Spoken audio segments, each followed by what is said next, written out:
ನಮಸ್ಕಾರ ವೀಕ್ಷಕರೇ, ಅಶ್ವವೇಗ ನ್ಯೂಸ್ಗೆ ಸ್ವಾಗತ. ನಾನು ಅಕ್ಷತಾ. ಪಶ್ಚಿಮ ಬಂಗಾಳದಲ್ಲಿ ರೆಮಲ್ ಸೈಕ್ಲೋನ್ ಅಬ್ಬರ ಜೋರಾಗಿದೆ.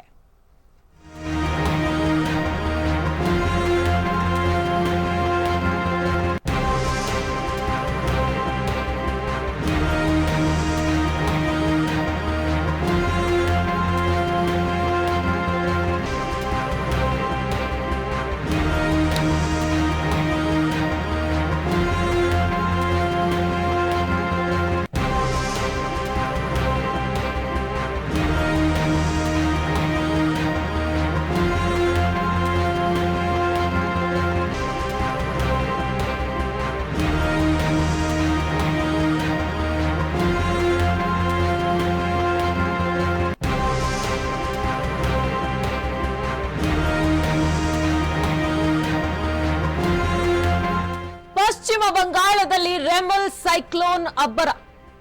ಒಡಿಶಾ, ಈಶಾನ್ಯ ರಾಜ್ಯ ಸೇರಿದಂತೆ ಹಲವೆಡೆ ಮಳೆಯಾಗಿದೆ. ಧರೆಗುರುಳಿದ ನೂರಾರು ಮರ, ಮಳೆಗೆ ಬಂಗಾಳ ತತ್ತರ. ಬಂಗಾಳ ಕೊಲ್ಲಿಯಲ್ಲಿ ಹುಟ್ಟಿಕೊಂಡ ಚಂಡಮಾರುತ ಗಂಟೆಗೆ 110ರಿಂದ 120 ಕಿಲೋಮೀಟರ್ ವೇಗದಲ್ಲಿ ಸಾಗಿತ್ತು. 394 ವಿಮಾನಗಳು ಸ್ಥಗಿತ ಮಾಡಲಾಗಿದೆ. 1 ಲಕ್ಷ ಜನರ ಸ್ಥಳಾಂತರ ಮಾಡಲಾಗಿದೆ. ಬಂಗಾಳದ 1.10 ಲಕ್ಷ ಜನರ ಸ್ಥಳಾಂತರ. ಚಂಡಮಾರುತ ಪರಿಣಾಮ ಇನ್ನೆರಡು ದಿನ ಮಳೆಯಾಗುವ ಸಾಧ್ಯತೆ ಇದೆ. ಪಶ್ಚಿಮ ಬಂಗಾಳದಲ್ಲಿ ರೆಮಲ್ ಸೈಕ್ಲೋನ್ ಅಬ್ಬರ ಜೋರಾಗಿರುವಂತದ್ದು. ಒಡಿಶಾ, ಈಶಾನ್ಯ ರಾಜ್ಯ ಸೇರಿದಂತೆ ಹಲವೆಡೆ ಮಳೆಯಾಗುವ ಸಾಧ್ಯತೆ ಇರುವ ಕಾರಣ ನೂರಾರು ಮರ ಧರೆಗುರುಳಿವೆ. ಮಳೆಗೆ ಬಂಗಾಳ ತತ್ತರವಾಗಿರುವಂತದ್ದು. ಬಂಗಾಳ ಕೊಲ್ಲಿಯಲ್ಲಿ ಹುಟ್ಟಿಕೊಂಡ ಚಂಡಮಾರುತ ಗಂಟೆಗೆ 110ರಿಂದ 120 ಕಿಲೋಮೀಟರ್ ವೇಗದಲ್ಲಿ ಸಾಗಿತ್ತು. 394 ವಿಮಾನಗಳು ಸ್ಥಗಿತ ಮಾಡಲಾಗಿದೆ. 1 ಲಕ್ಷ ಜನರ ಸ್ಥಳಾಂತರ ಮಾಡಲಾಗಿದೆ. ಬಂಗಾಳದ 1,10,000 ಜನರ ಸ್ಥಳಾಂತರ. ಚಂಡಮಾರುತ ಪರಿಣಾಮ ಇನ್ನೆರಡು ದಿನ ಮಳೆಯಾಗುವ ಸಾಧ್ಯತೆ ಇದೆ. ಬಂಗಾಳ ಕೊಲ್ಲಿಯಲ್ಲಿ ಹುಟ್ಟಿಕೊಂಡಂತಹ ಚಂಡಮಾರುತ ಗಂಟೆಗೆ 110ರಿಂದ 120 ಕಿಲೋಮೀಟರ್ ವೇಗದಲ್ಲಿ ಸಾಗಿತ್ತು. 394 ವಿಮಾನಗಳನ್ನ ಸ್ಥಗಿತಗೊಳಿಸಲಾಗಿದೆ. ಇನ್ನು 1,10,000 ಜನರ ಸ್ಥಳಾಂತರ ಮಾಡಲಾಗಿದೆ. ಚಂಡಮಾರುತ ಪರಿಣಾಮ ಇನ್ನೆರಡು ದಿನ ಮಳೆಯಾಗುವ ಸಾಧ್ಯತೆ ಇದೆ ಅಂತ ಹೇಳಲಾಗ್ತಾ ಇದೆ. ಪಶ್ಚಿಮ ಬಂಗಾಳದಲ್ಲಿ ರೆಮಲ್ ಸೈಕ್ಲೋನ್ ಅಬ್ಬರ. ಈ ಸೈಕ್ಲೋನ್ ಹೆಸರು ರೆಮಲ್ ಅಂತ ಕೊಟ್ಟಿದ್ದಾರೆ. ಒಡಿಶಾ, ಈಶಾನ್ಯ ರಾಜ್ಯ ಸೇರಿದಂತೆ ಹಲವೆಡೆ ಮಳೆಯಾಗ್ತಾ ಇದೆ. ಈ ಮಳೆಗೆ ನೂರಾರು ಮರ ಧರೆಗುರುಳಿವೆ.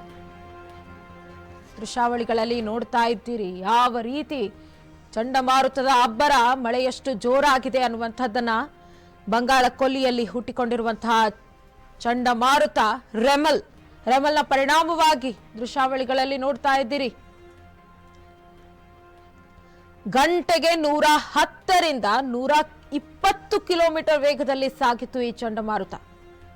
394 ವಿಮಾನಗಳನ್ನ ಸ್ಥಗಿತಗೊಳಿಸಲಾಗಿದೆ. 1 ಲಕ್ಷ ಜನರನ್ನ ಸ್ಥಳಾಂತರ ಮಾಡಲಾಗಿದೆ.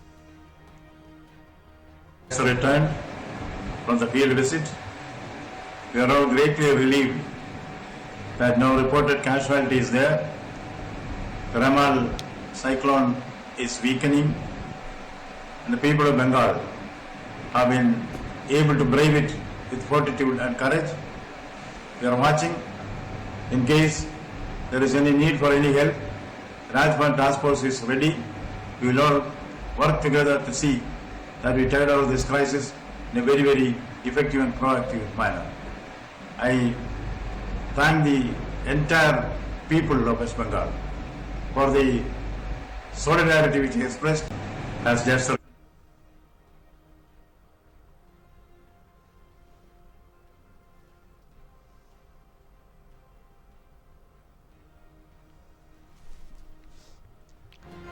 ಬಂಗಾಳ ಕೊಲ್ಲಿಯಲ್ಲಿ ಹುಟ್ಟಿಕೊಂಡ ಚಂಡಮಾರುತ, ಇದರ ಹೆಸರು ರೆಮಲ್ ಅಂತ ಇಟ್ಟಿದ್ದಾರೆ. ಗಂಟೆಗೆ 110ರಿಂದ 120 ಕಿಲೋಮೀಟರ್ ವೇಗದಲ್ಲಿ ಸಾಗ್ತಾ ಇದೆ.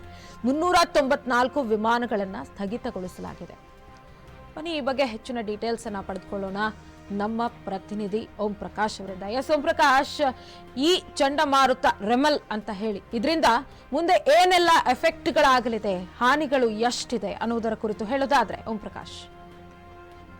ಅಕ್ಷತಾ, ಈ ರೆಮಲ್ ಅನ್ನೋ ಒಂದು ಚಂಡಮಾರುತ ಈಗ ಇಡೀ ಭಾರತದಲ್ಲಿ ಭಾರಿ ಆತಂಕದ ಅಲೆನ ಎಬ್ಸಿದೆ ಅಂತ ಹೇಳ್ಬಹುದು. ಅದರಲ್ಲೂ ಈಶಾನ್ಯ ಭಾರತದಲ್ಲಂತೂ ಈ ರೆಮಲ್ ಇಂದ ಲಕ್ಷಾಂತರ ಜನ ತಮ್ಮ ಒಂದು ನೆಲೆನೇ ಕಳ್ಕೊಳ್ತಾ ಇದ್ದಾರೆ. ಅಷ್ಟಕ್ಕೂ ರೆಮಲ್ ಅಂದ್ರೆ ಏನು ಅಂತ ನೋಡೋದಾದ್ರೆ, ಇದು ಅರೇಬಿಕ್ ಭಾಷೆಯಲ್ಲಿ ಮರಳು ಅನ್ನೋ ಒಂದು ಅರ್ಥ ಕೊಡುತ್ತೆ. ಅಂದ್ರೆ ಸಮುದ್ರದಲ್ಲಿರೋ ಮರಳನ್ನೆಲ್ಲ, ಅಂದ್ರೆ ಆಳದಲ್ಲಿರೋ ಮರಳು ಮೇಲಕ್ಕೆ ಬರುತ್ತೆ ಅನ್ನೋ ಒಂದು ಮಾತು ಈ ಒಂದು ಚಂಡಮಾರುತಕ್ಕೆ ಅನ್ವಯಿಸುತ್ತೆ ಅಂತ ಹೇಳ್ತಾರೆ. ಈ ರೆಮಲ್ ಚಂಡಮಾರುತ ಎಷ್ಟು ಮಟ್ಟಿಗೆ ಎಫೆಕ್ಟ್ ಕೊಟ್ಟಿದೆ ಅಂತಂದ್ರೆ, ಸ್ವತಃ ಪ್ರಧಾನಿ ಮೋದಿ ಅವರೇ ಒಂದು ವಿಶೇಷವಾದ ಒಂದು ಮೀಟಿಂಗ್ ನ ಇದ್ರೊಳಗೆ ಮಾಡಿ ಒಂದು ಸೂಕ್ತವಾದ ಎಚ್ಚರಿಕೆಯನ್ನು ತಗೊಳ್ಳೋದಕ್ಕೆ ಅಧಿಕಾರಿಗಳಿಗೆ ನಿರ್ದೇಶನ ಕೊಟ್ಟಿದ್ದಾರೆ. ಈ ರೆಮಲ್ ಚಂಡಮಾರುತದಿಂದ 8 ಲಕ್ಷ ಜನರಿಗೆ ಬಾಂಗ್ಲಾದೇಶದಲ್ಲಿ, ಅಂದ್ರೆ ಅವ್ರಿಗೆ ಬೇರೆ ಕಡೆ ಒಂದು ಸ್ಥಳ ಕೊಟ್ಟಿದ್ದಾರೆ.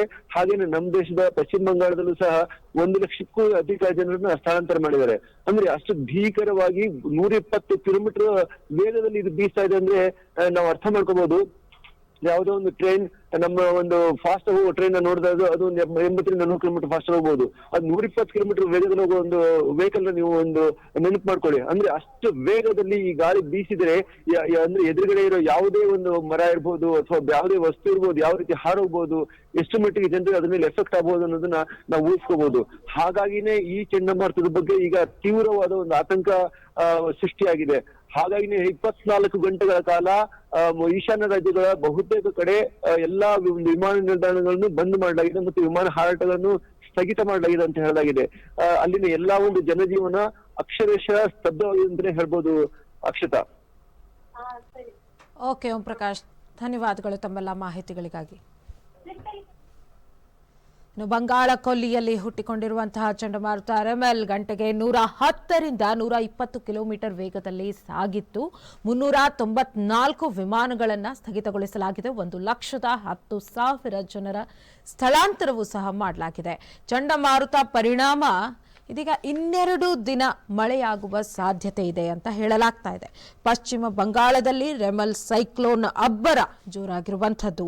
ಒಡಿಶಾ, ಈಶಾನ್ಯ ರಾಜ್ಯ ಸೇರಿದಂತೆ ಹಲವೆಡೆ ಮಳೆಯಾಗುವ ಸಾಧ್ಯತೆ ಇದೆ. ಜೊತೆಗೆ ಈ ಚಂಡಮಾರುತದಿಂದ ಮಳೆ ಆಗುವ ಸಾಧ್ಯತೆ ಇರುವ ಕಾರಣ ಬಹಳಷ್ಟು ಈಗಾಗಲೇ 100 ಮರಗಳು ಧರೆಗುರುಳಿವೆ. ಚಂಡಮಾರುತ ಪರಿಣಾಮ 2 ದಿನ ಮಳೆಯಾಗುವ ಸಾಧ್ಯತೆ ಇದೆ ಅಂತ ತಿಳಿದು ಬರ್ತಾ ಇದೆ.